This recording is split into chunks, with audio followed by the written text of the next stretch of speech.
ಬಂಧುಗಳೇ ನಮಸ್ಕಾರ. ನಾನು ನಿಮ್ಮ DVG ವಾಯ್ಸ್ ಕರಿಯಪ್ಪ. ಇವತ್ತು ಈ ವರದಿಯನ್ನ ಪ್ರತಿಯೊಬ್ಬರು ನೋಡಲೇಬೇಕು. ಇಂದಿನ ಎಪಿಸೋಡ್ ಅಲ್ಲಿ ಆ ಒಂದು ಕಾಗೇನೆಲೆ ಸಬ್ ಇನ್ಸ್ಪೆಕ್ಟರ್ ಸಾಗರ್ ಅವ್ರ ಬಗ್ಗೆ ಸ್ವಲ್ಪ ನಿಲ್ಸಿದ್ವಿ. ಈ ಒಂದು ಆಡಿಯೋವನ್ನ ಪ್ರತಿಯೊಬ್ರು ಕೇಳಿಸ್ಕೊರಿ. ಯಾಕೆ ಅಂತ ಹೇಳಿದ್ರೆ, ನೊಂದಿರ್ತಕ್ಕಂಥ ಕುಟುಂಬದವರು ಈಗ ಜಗಳ ಯಾರಿಗಾಗಿದೆ, ಯಾಕಾಗಿದೆ, ಹೆಂಗಾಗಿದೆ ಅದನ್ನ ಕೋರ್ಟ್ ಬಗೆಹರಿಸುತ್ತೆ. ಆದ್ರೆ ಒಬ್ಬ PSI ಆದವರು ಯಾವ ರೀತಿ ಮಾತಾಡಬೇಕು ಅನ್ನೋದನ್ನ ಬಹಳ ಸೆನ್ಸಿಟಿವ್ ಆಗಿ ಹೇಳಿದ್ದಾರೆ. ರಾತ್ರೆಲ್ಲ ಇವರು PP ಉತ್ತಾರಂತೆ, ಪೊಲೀಸರು ಕಳಿಸ್ಬಿಟ್ಟು ನೀವು ಮಲ್ಕೋಬೇಡಿ, ಅವರು ಮಲ್ಕೊಳ್ಳೋದು ಬೇಡ, ಇಬ್ರು ಅರೆಸ್ಟ್ ಮಾಡ್ಬಿಡ್ತೀನಿ ಅಂತ ಹೇಳ್ತಾರೆ. ನಾನು ಫೋನ್ ಮಾಡಿದಾಗ ಏನು ಹೇಳ್ತಾರೆ, ಸರ್ ನಿಜವಲ್ಲ ಸರ್, ನಮ್ಮನ್ನು ಅವ್ರನ್ನ ಅರೆಸ್ಟ್ ಮಾಡುವಂತ ಒಂದು ಕೆಪಾಬಿಲಿ ಅದೇನು ಹೇಳ್ತಾರೆ, ಅವರು ಅರೆಸ್ಟ್ ಮಾಡೋ ಹಕ್ಕು ಇಲ್ಲ ನನಗೆ, ಅದು ಸಂಬಂಧ ಬರಲ್ಲ, ಅದು DYSP ಅಂಡರ್ ಅಂತ ಬರುತ್ತೆ. ಒಬ್ಬ ಇನ್ಸ್ಪೆಕ್ಟರ್ ಅಂದ್ರೆ ಸಬ್ ಇನ್ಸ್ಪೆಕ್ಟರ್ 2 ಸ್ಟಾರ್ ಅಂತ ಏನ್ ಹೇಳ್ತೀವಲ್ಲ, ಅವರ ವ್ಯಾಪ್ತಿಯಲ್ಲಿ ಏನ್ ಬರುತ್ತೋ ಅದನ್ನ ಅವ್ರು ಮಾಡಿದ್ರೆ ಸಾಕು. ಈಗ ಗ್ರಾಮ ಪಂಚಾಯಿತಿಗೆ ಸಂಬಂಧಪಟ್ಟಾಗೆ ಸ್ಟೇಷನ್ಗಳಿರಲ್ಲ, ಹೋಬಳಿ ಮಟ್ಟದಲ್ಲಿದ್ದಾಗೆ ಸ್ಟೇಷನ್ಗಳಿರಲ್ಲ. ಸ್ಟೇಷನ್ ಇರೋದು ಜನಸಂಖ್ಯೆಗೆ ಅನುಗುಣವಾಗಿ, ಜನಸಂಖ್ಯೆಯ ಆಧಾರಕ್ಕನುಗುಣವಾಗಿ ಒಂದು ಸ್ಟೇಷನ್ ಇರುತ್ತೆ. ಅವ್ರೇನು ಅವ್ರ ಸ್ವಂತ ಜಾಗದಲ್ಲಿ ಇರೋದಿಲ್ಲ, ಸರ್ಕಾರಿ ಜಾಗದಲ್ಲಿ ನಮ್ಮ ಹಣದಲ್ಲಿ ಸ್ಟೇಷನ್ ಕಟ್ಟಿ ಅವ್ರಿಗೆ ಸಂಬಳ ಕೊಟ್ಟು ನಮಗೋಸ್ಕರ ಅವರನ್ನು ಇಟ್ಕೊಂಡಿರ್ತೀವಿ. ಅವ್ರು ಮಾತಾಡೋ ಅಂತ ಮಾತು, ಅವ್ರು ಬಳಸ್ತಕ್ಕಂಥ ಪದ ಕ್ಲಿಯರ್ ಆಗಿರ್ಬೇಕು. ಇಲ್ಲಿ ಯಾರೋ ರಾಜಕಾರಣಿಯಿಂದ ಓಟ್ ಹಾಕಿಸ್ಕೊಂಡು ಗೆದ್ದು ಬಂದಿರ್ತಕ್ಕಂಥ ರಾಜಕಾರಣಿಯಿಂದ ಬಂದು ಕುತ್ಕೊಂಡು ಮಾತಾಡಿದಷ್ಟು ಈಸಿ ಅಲ್ಲ. ನೀವು ಮೊನ್ನೆ ಎಲ್ಲ ಏನ್ ಮಾಡಿದ್ದೀರಾ, ನಿನ್ನೆ ಎಲ್ಲ ಏನ್ ಮಾಡಿದ್ದೀರಾ ಅಂತ ಕಂಪ್ಲೀಟ್ ಆಗಿ ನನಗೆ ಸ್ಟೋರಿ ಗೊತ್ತಿದೆ. ಸಾಗರ್ ಅವರೇ, ನಾವು ಫೋನ್ ಮಾಡಿದಾಗ ಏನ್ ಹೇಳಿದ್ರಿ? ನಿನ್ನೆ ಬೆಳಗಿದ್ದಲು ಫೋನ್ ಮಾಡಿದ್ರು, ನೀವು ಫೋನ್ ರಿಸೀವ್ ಮಾಡಲಿದ್ದಕ್ಕೆ ಸಾಯಂಕಾಲ ಫೋನ್ ರಿಸೀವ್ ಮಾಡಿದ್ದೀರಾ. ರಿಸೀವ್ ಮಾಡಿದ್ಕೆ ಏನ್ ಹೇಳಿದ್ರಿ? ಸರ್ ಈಗ ಅವ್ರ ಅಟ್ರಾಸಿಟಿ ಆಗಿದೆ, ಇವ್ರದ್ದು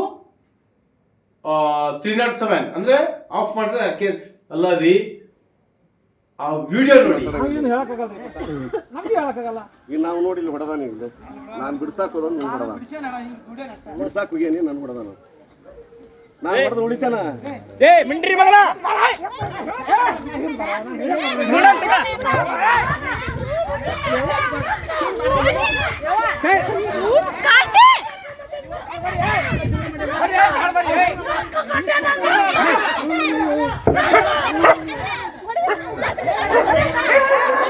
ನಡಿದೆ ಏನ್ ನಾಯಿ ಕೊಡಕ್ ಬಂದಿ ನಡೆ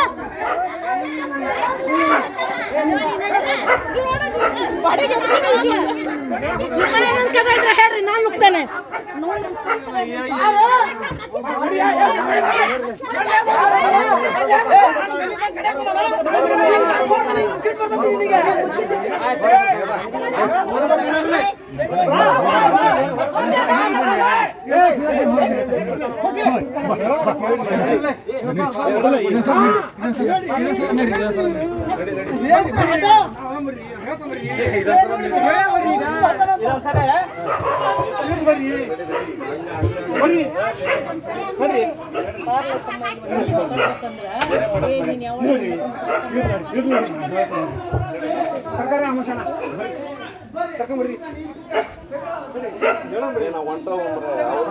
ಭಾಳ ಐತಿ.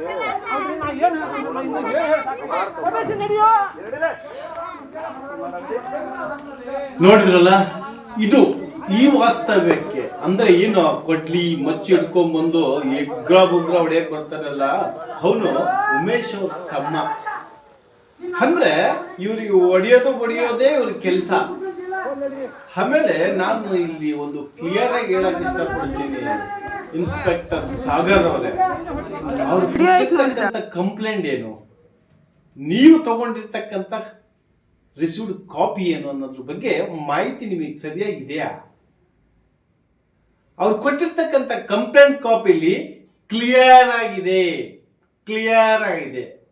ಅವ್ರು ಕೊಟ್ಟಿರ್ತಕ್ಕಂಥದ್ದು, ಅವ್ರು ಹಿಂದಿಂದ ಏನ್ ಮಾಡ್ಕೊಂತ ಬಂದ್ರು, ಅವ್ರು ಏನೇನಾಗಿದ್ದಾವೆ ಅದನ್ನೆಲ್ಲ ಡೀಟೇಲ್ ಕೊಟ್ಟಿದ್ದಾರೆ.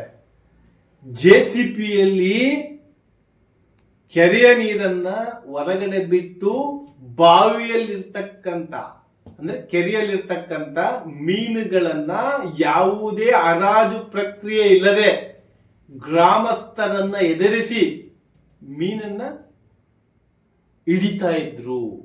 ಆ ವಿಚಾರವಾಗಿ ಗ್ರಾಮ ಪಂಚಾಯಿತಿಯ ಮಾಜಿ ಮೆಂಬರ್ ಆಗಿರ್ತಕ್ಕಂಥ ಪ್ರಕಾಶ್ ಅವರು ಅವರ ಕುಟುಂಬಸ್ಥರು ಹೇಳಿದ್ರೆ ಅವ್ರ ಮೇಲೆ ನೀವು ಯುದ್ಧ ಮಾಡ್ತಾ ಇದ್ದೀರಾ ಅನ್ನೋ ವಿಚಾರವನ್ನ ಕ್ಲಿಯರ್ ಬರುತ್ತಾರೆ. ಕಾಣಿಸ್ತಾ ಇದೆಯಲ್ಲ, ಕ್ಲಿಯರ್ ಬರುತ್ತಾರೆ. ಆದ್ರೆ ಕಂಪ್ಲೇಂಟ್ ಅಲ್ಲಿ ಬರೀ ಬೈದ್ರು ಅನ್ನೋದು ಒಂದು ಸೇರಿಸಿದ್ದಾರೆ. ಅದು ಮಚ್ಚು ಕೊಡ್ಲಿ ಯಾಕಡೆಗೆ ಹೋದು ಸಾಗರ್, ದುಡ್ಡಿದೆ ಓಕೆ, ಸತ್ಯ ಬೇಕಲ್ಲ. ನೀನ್ ದುಡ್ಡಿದ್ದಂತರಿಗೆ ಸಪೋರ್ಟ್ ಕೊಡ್ಬೇಕು, ದುಡ್ಡಿದ್ದಂತರಿಗೆ ಸಾಥ್ ಕೊಡ್ಬೇಕು ಅಂತ ಹೇಳಿದ್ರೆ ನೀವು ಅಷ್ಟಕ್ಕಂಡು ಎಜುಕೇಶನ್ ಮಾಡ್ಬಿಟ್ಟು ಬಂದಿಲ್ಲಿ ಸಬ್ ಇನ್ಸ್ಪೆಕ್ಟರ್ ಆಗೋ ಅವಶ್ಯಕತೆ ಇರ್ಲಿಲ್ಲ. ಯಾವ್ದಾದ್ರು ರಾಜಕಾರಣಿಗಳು ಮಾತುಗಳು ಕೇಳ್ತಾ ಇದ್ರೆ ನಾನು ಹೇಳೋದು ನಿಮಗೆ ಒಂದೇನೆ, ನಿಮಗೆ ಅಲ್ಲಿ ಸರ್ಕಾರಿ ಕೆಲಸ ಉಳಿಸ್ಕೋಬೇಕು ಅನ್ನೋ ಆಸೆ ಇದ್ರೆ ಸತ್ಯವಾಗಿ ಪ್ರಾಮಾಣಿಕವಾಗಿ ಸೇವೆ ಮಾಡಿ. ರಾಜಕಾರಣಿಗಳು ಏನ್ ಹೇಳ್ತಾರೆ ನಾನು ಹೇಳಿ ಕೇಳಬೇಕು ಅಂತ ಅವ್ರು ಹಾಕ್ಸ್ಕೊಂಡ್ ಬಂದಿರ್ತಾರೆ. ಆದ್ರೆ ಸತ್ಯದ ಪರ ಇರಿ.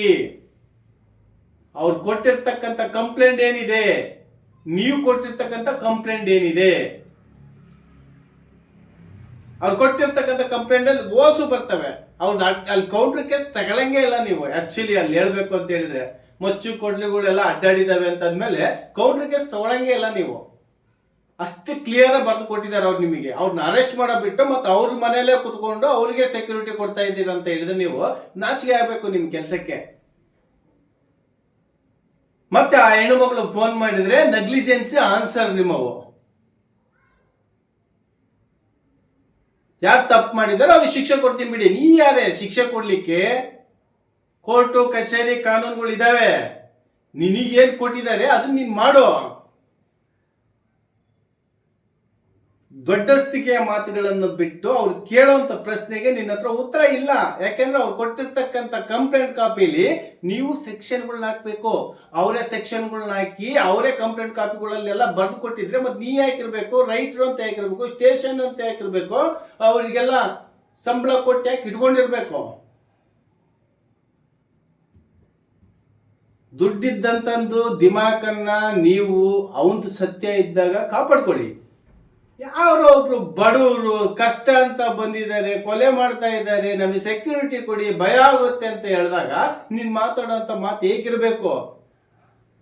ಆಯ್ತಮ್ಮ ಕಳಿಸ್ಕೊಡ್ತೀನಿ, ನೀವಿರೋದ ಕಾಯೋದಕ್ಕೆ ತಾನೇ, ಕಳಿಸ್ಕೊಡಿ. ಇದಿಷ್ಟು ಈ ಒಂದು ಊರಿಗೆ ಸಂಬಂಧಪಟ್ಟಂತ ವಿಚಾರ. ಆದ್ರೆ ನೋಡಿ, ಅಟ್ರಾಸಿಟಿ ಕೇಸ್ ಕೊಡ್ತಿದ್ದಾರೆ, ಅದರಲ್ಲೇ 307 ಸೇರಿಸಬಹುದಾಗಿತ್ತು. ಆದ್ರೆ ಇವ್ರು ಏನು ಮಾಡ್ತಾ ಇಲ್ಲ. ಇವ್ರು ಅವ್ರಿಗೆ ಸೆಕ್ಯೂರಿಟಿ ಕೊಡ್ತಾ ಇದ್ದಾರೆ, ಇವ್ರು ಊರು ಬಿಟ್ಟು ಹೋಗ್ಬೇಕು.